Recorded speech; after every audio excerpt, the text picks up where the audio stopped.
매화가 피고 벚꽃이 만발하며 봄이 오는 것을 느낍니다. 미국 캘리포니아에서는 다른 꽃이 봄을 알립니다. 바로 아몬드 꽃입니다. 사방에 있는 아몬드 농장에서 하얗거나 분홍색의 꽃들이 만발하면 사람들은 봄이 왔다고 느낍니다. 이때가 되면 벌들을 실은 트럭들이 연이어 농장으로 옵니다. 벌들에게 꽃가루 바지를 시키려는 것입니다. 벌들은 흔들리는 트럭 속에서 엄청난 스트레스를 받았을지 모릅니다. 최근 과학자들은 벌들이 사람처럼 고통을 느낄 수 있다는 사실들을 잇따라 밝혔습니다. 이에 따라 인간을 위해 일하는 벌도 가축처럼 인도적 대우를 받아야 한다는 주장도 나오고 있습니다. 오늘은 사람처럼 고통을 느끼는 동물들의 세계를 들여다보겠습니다. 안녕하세요. 과학전문기자 이영환입니다. 영국 런던 퀴메리 대회 라스치트카 교수 연구진은 최근 논문 사전 출판 사이트인 바이오 아카이브에 흥미로운 논문을 발표했습니다. 뒤형벌이 다친 부위를 손질하는 것은 고통을 느끼고 있다는 증거라는 것입니다. 뒤형벌은 가수 농가에서 꿀벌처럼 꽃가루 바지를 돕는 이로운 곤충입니다. 검고 통통한 몸에 노랗거나 주황색 띠가 있는 모습입니다. 영어로는 범블비라고 합니다. 영화 트랜스포머에 나온 노란색의 자동차 로봇이 바로 범블비입니다. 연구진은 뒤형벌을 세 무리로 나눴습니다. 한 무리에게는 섭씨 65도로 달군 인두로 더듬이를 건드렸습니다. 더듬이가 탈 정도는 아니지만 통증을 줄 수 있는 온도입니다.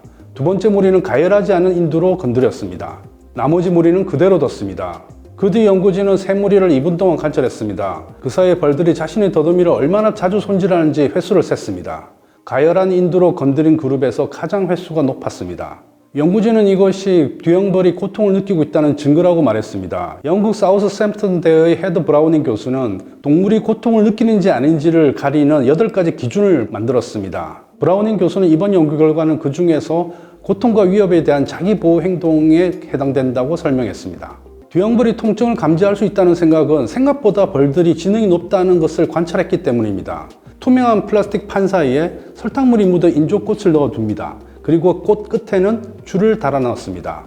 뒤형벌에게 이것을 제시하면 조금 있다가 끈을 물고 당깁니다. 그리고 그 꽃에 있는 꿀을 마십니다. 이런 실험은 앵무새나 까마귀의 지능을 테스트할 때 자주 쓰는 실험 방법입니다. 그렇다면 뒤형벌도 어느 정도의 지능을 갖고 있다고 볼 수 있습니다. 뒤형벌이 즐거움을 느낀다는 증거도 있습니다. 뒤형벌에게 꿀을 주고 그 근처에 작은 공을 둡니다. 그랬더니 뒤형벌이 꿀은 두고 공 위에서 노는 모습이 관찰됐습니다. 그리고 수컷일수록, 어린 개체일수록 더 자주 공과 놀았습니다. 사람도 마찬가지입니다. 어릴수록 그리고 남자일수록 놀이에 잘 빠집니다. 뒤형벌도 우리처럼 논다는 것입니다.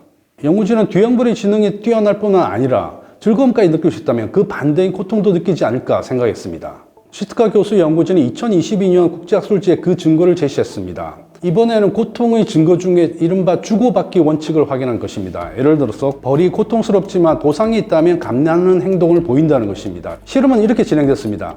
연구진은 뒤형벌에게 먹이통 2개를 제시했습니다. 한쪽은 설탕물 농도가 높은 쪽이고 다른 쪽은 그보다 농도가 낮았습니다. 설탕물 농도가 높은 쪽이 뒤형벌에게는 더 좋은 먹이가 되겠죠. 그냥 두면 당연히 농도가 높은 쪽으로 갑니다. 그런데 여기다가 하나 더 트릭을 넣었습니다. 고농도의 설탕물이 있는 쪽에는 가열할 수 있는 판을 뒀습니다. 이 판을 섭씨 55도 정도까지 높였습니다. 이 정도 온도라면 타 죽거나 혹은 다치거나 할 정도는 아닙니다. 그렇지만 어느 정도 고통을 느낄 수 있는 온도입니다. 실험을 했더니 뒤형벌은 온도가 높아도 농도가 높은 설탕물을 택했습니다. 보상이 충분하다면 고통도 감내한다는 것입니다. 나중에는 둘 다 설탕물 농도가 높은 먹이를 줬습니다. 그러자 뒤형벌은 온도가 높은 판이 있는 쪽은 가지 않았습니다. 뒤형벌이 통증을 기억하고 있다는 뜻입니다. 연구진은 뒤형벌이 공포기억 반응을 보인다는 사실도 밝혔습니다. 뒤형벌의 천적 중에 개검이라는 것이 있습니다. 몸 형태가 꽃과 흡사합니다. 그러니까 꽃 사이에 숨어 있으면 위장을 하기 쉽다는 거죠. 연구진은 종이로 개검이 모양을 만들었습니다. 그리고 뒤형벌이 날아왔을 때 이 종이로 잡았습니다. 그러다가 다시 한번 풀어줬습니다. 뒤형벌 입장에서는 실제 개거미한테 잡혔다가 풀렸다는 기억이 생겼겠죠.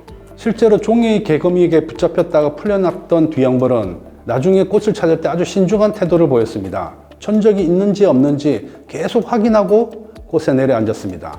안전한 꽃임에도 내려앉기를 주저하다가 결국 떠나는 경우도 있었습니다. 공포기억이 그만큼 강했다는 뜻입니다.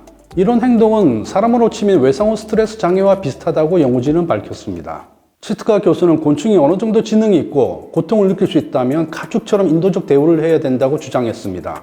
어린이들은 재미삼아 개미나 잠자리를 죽이기도 합니다. 이제는 그런 행동을 말려야 된다는 뜻입니다.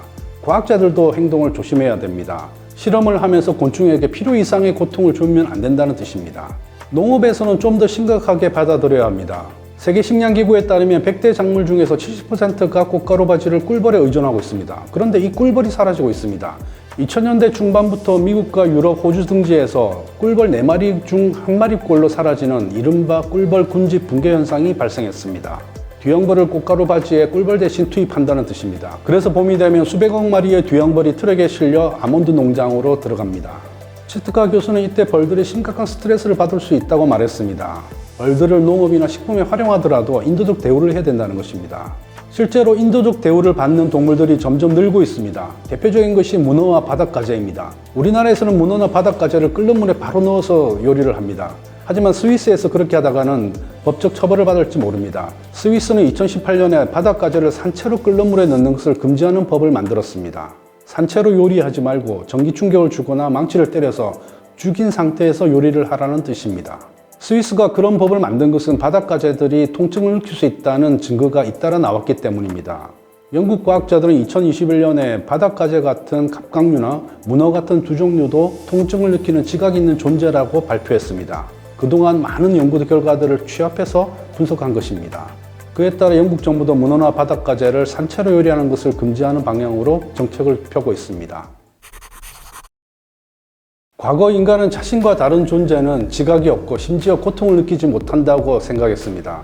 이를테면 흑인 노예를 학대한 것도 그들이 통증을 느끼지 못하는 하등 존재라고 생각했기 때문입니다.